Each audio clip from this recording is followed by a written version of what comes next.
Hello traders and good afternoon. Ngayon ay Lunes, July 8. Ayan, at tingnan natin ngayon ang galaw ng market. So marami kasi nagtitrade sa gold kaya ito pa rin ang ating titingnan ngayon, ang gold. So based sa ating naging what we call this, naging forecast ng nakaraang linggo, ito yung magiging possible na galaw ng gold. So yung may line na yellow, yan nga yung naging forecast ko. Okay, naging analysis ko, may possibility na umakyat ang gold at ganun nga yung nangyari.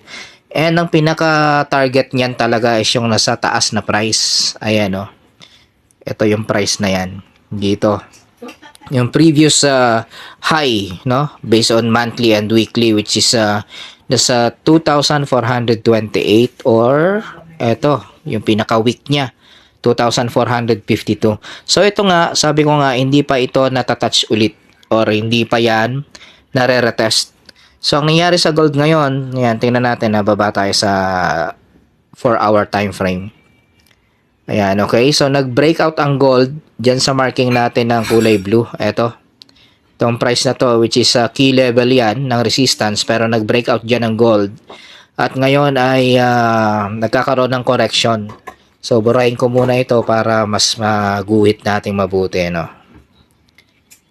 Ayan, okay.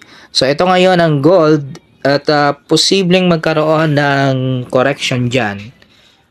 Okay, or retracement. Hindi pa siya reversal. When we say reversal kasi is change of trend. Pero base dito, ang gold ay umakyat. Ayan, nagkaroon siya ng series of higher high and higher lows, no? At ngayon is panibagong higher low ang kanyang gagawin. Paano yan? Ganito yung possible na magiging galaw ng gold. So, take note, this is just a forecast or analysis. Pero magbe-base pa rin tayo syempre doon sa actual na nangyayari sa price action. Magre-react tayo based sa price action ng market. So, bigyan ko lang kayo ng idea kung ano yung possible na mangyayari sa susunod na galaw ng gold. Ganito yon. Okay, from that current level, which is nasa 2,383, okay, from here, posibleng ang gold ay gumalaw ng ganito. Okay, magbabounce back siya pabalik dyan kung saan siya nag-break. And then, babalik siya paakyat doon sa target natin. Okay, yung previous high. Galing dito, no? Pag na-reach niya to, maghihintay tayo dito ng confirmation, no? Kasi posible ring tumuloy-tuloy yan, eh. Hindi natin alam, eh. Wala na mga pagsasabi. So, maghihintay tayo dito ng confirmation sa area na to. So, this one is a critical area. So, every time na mayroong bounce, ang tawag ko nga dyan, critical area yan, pwedeng magtuloy-tuloy yan, mag-breakout ulit at magkaroon ng change of market direction.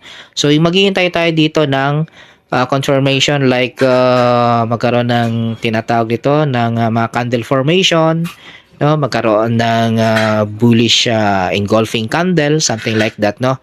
Alam nyo na yung kung ano yung mga candle formation na yan. So, from here, from that area, pwede na siyang tumuloy doon sa target na hindi pa nare-retest. Yun yung sinasabi ko, no? Papunta doon. Okay? So, abangan natin yan, guys. Yung possibility na mangyaring ganyan. Ba't ba nawawala yung araw na yun? Ulitin natin. So, galing dito. Pagkatapos niyang bumaba. So, bababa muna, no? And then, possible na mangyari ito. Pag ganyan. Alright. Ayan. Ganyan, guys. Ang pwedeng mangyari. So, ito, gawin natin kulay pula yan. Ayan. Okay. So, happy trading. At, syempre naman, kailangan nating binabantayan lagi yung ating risk management. Okay. Madali lang mag-buy at saka mag-sell. Susundan mo lang yung galaw ng market. Pero, walang 100%. Kailangan nakabase pa rin lahat sa probability. So, make sure sa bawat setup natin meron tayong stop loss. Wag na wag mag-trade ng walang stop loss. Okay, so thank you so much for watching. Please share, like, and follow na rin. Maraming salamat. Once again, this is Traderspreneur.